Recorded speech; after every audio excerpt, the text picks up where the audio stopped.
Boa noite! Vamos lá fazer o nosso fechamento dessa semana, dia 24 de março, né?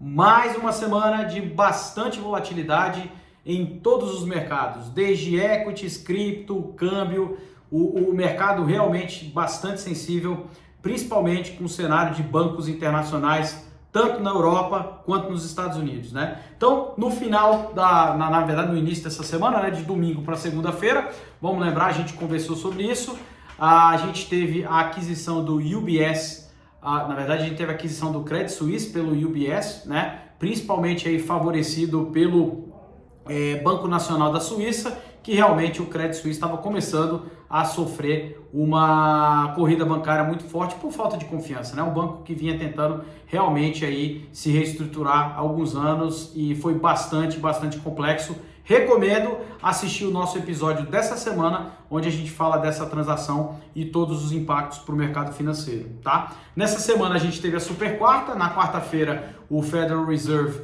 ele aumentou em 25 bips a taxa de juros nos Estados Unidos, né? O mercado estava um pouco dividido, mas a maioria realmente acreditava nesse aumento de 0,25 e acredita-se agora que vai ter uma certa manutenção dessa taxa nesse patamar, porque a taxa de juros futuro, né, o famoso Fed Fund Rates, já indica um fechamento aí com uma queda possível entre 1 a 1,5% para o final do ano, né? Como que a gente vai saber qual a tendência que vai seguir? Vai depender bastante dos dados dos Estados Unidos, principalmente após os efeitos da falência do Silicon Valley Bank, do Signature Bank e dos problemas em outros bancos regionais, justamente por conta do descasamento do duration, do caixa dessas empresas, entre aspas, que tinha tudo aí, boa parte, na verdade, em título de longo prazo do Tesouro Americano, que marcado mercado já caiu também, falando bastante sobre isso, né? Na quarta-feira também a gente teve o nosso Copom aqui no Brasil, né, onde foi uma decisão unânime em manter a taxa em 13,75,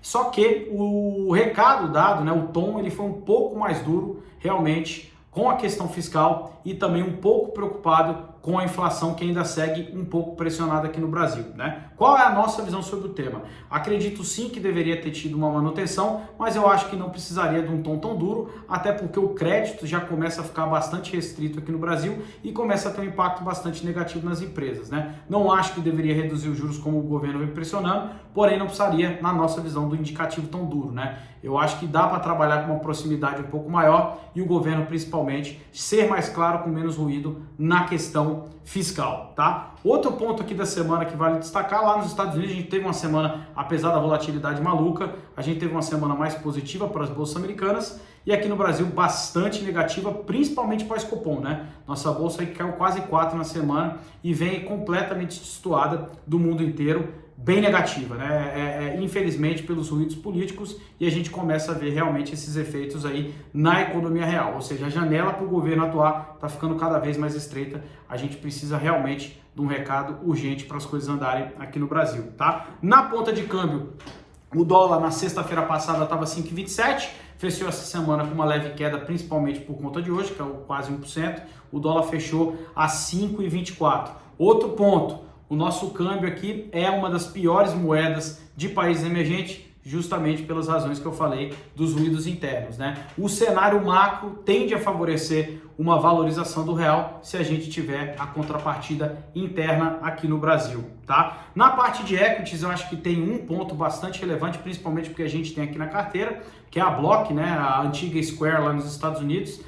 Saiu ontem, na quinta-feira, o report da Hindenburg, né, que é muito famosa, é um short seller aí clássico, né? Eles buscam, realmente eles fazem bastantes estudos para buscar empresas de shortear companhias. Eles soltaram um report ontem falando da Block, relativo a uma possível fraude da Block justamente durante a pandemia, onde ela fraudava, ajudou alguns americanos a fraudar o recebimento do auxílio, né? Prontamente vários analistas aí do buy side já refutaram, né? Encontraram inúmeras falhas no report, mas cabe ver, né? Não dá realmente para a gente tomar nenhuma decisão baseada num report simples, porque vale se aprofundar mais. A Block, na nossa visão, continua sendo uma empresa muito boa, de bastante crescimento e altamente inserida aí no mercado de blockchain, tá? O que mais que a gente tem aqui? Na ponta de cripto, acho que vale mencionar dois pontos, né? O Bitcoin é estagnado desde a semana passada na casa dos 27 mil dólares. E também a gente tem o case da Coinbase, né? A Coinbase que a gente não tem no fundo, mas temos no nosso radar, onde a gente monitora de perto a companhia por alguma razão quantitativa ou qualitativa, a gente não tem no fundo, né? A Coinbase ela recebeu o famoso Wells Notice lá nos Estados Unidos da SEC, que o que seria, né? A SEC, que é equivalente à CVM aqui no Brasil, ela notifica a instituição que ela vai tomar alguma ação mais dura contra essa empresa nos termos de regulação, né? Obviamente a ação saiu de casa dos 90 dólares, a Coinbase vinha se recuperando bastante,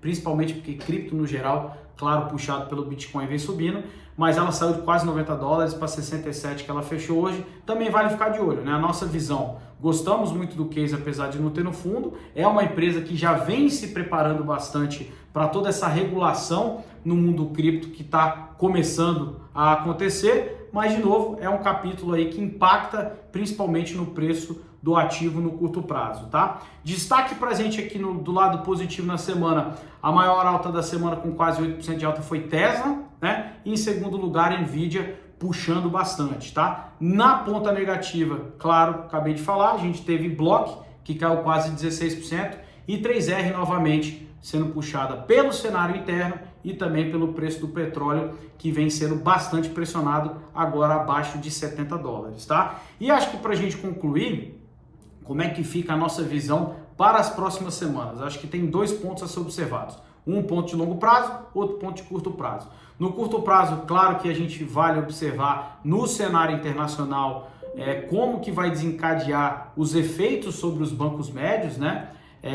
Hoje a gente teve aí um case específico até com o Deutsche Bank, o Credit Default Swap do Deutsche Bank acabou dando uma disparada, depois obviamente a ação caiu forte, depois ela voltou até um pouco porque viram que foi alguma coisa que destoou, ainda não está muito claro, até porque o Deutsche Bank vem se reestruturando e é um banco sólido, né? Lembrando que o Deutsche Bank estava avaliando inclusive comprar o Credit Suisse, né? Mas na ponta dos bancos médios e bancos pequenos, principalmente nos Estados Unidos, também vale a gente ficar de olho com como que o Fed vai atuar para conter o quanto antes qualquer contágio em termos de corrida bancária por conta desse descasamento de duration dos papéis do Fed que eu mencionei, né? No longo prazo, para a gente aqui, começa a ficar cada vez mais interessante por várias razões que eu comentei em outros vídeos, né? A primeira, né? Acho que a luz no fim do túnel em termos de taxa de juros começa a ficar muito mais próximo, principalmente com o case do SVB, né? E a gente vê que o fundamento das empresas, principalmente de tecnologia, se a gente lembrar no ano passado, elas já vêm se reestruturando, elas vêm demitindo bastante, trabalhando com um novo conceito aí que o pessoal fala que é more with less, ou seja, entregar mais resultado com menos custo, com menos pessoas. A gente começa a ficar muito mais otimista a ver o resultado dessas empresas a partir do segundo semestre, tá? É isso, aquele abraço e um ótimo final de semana.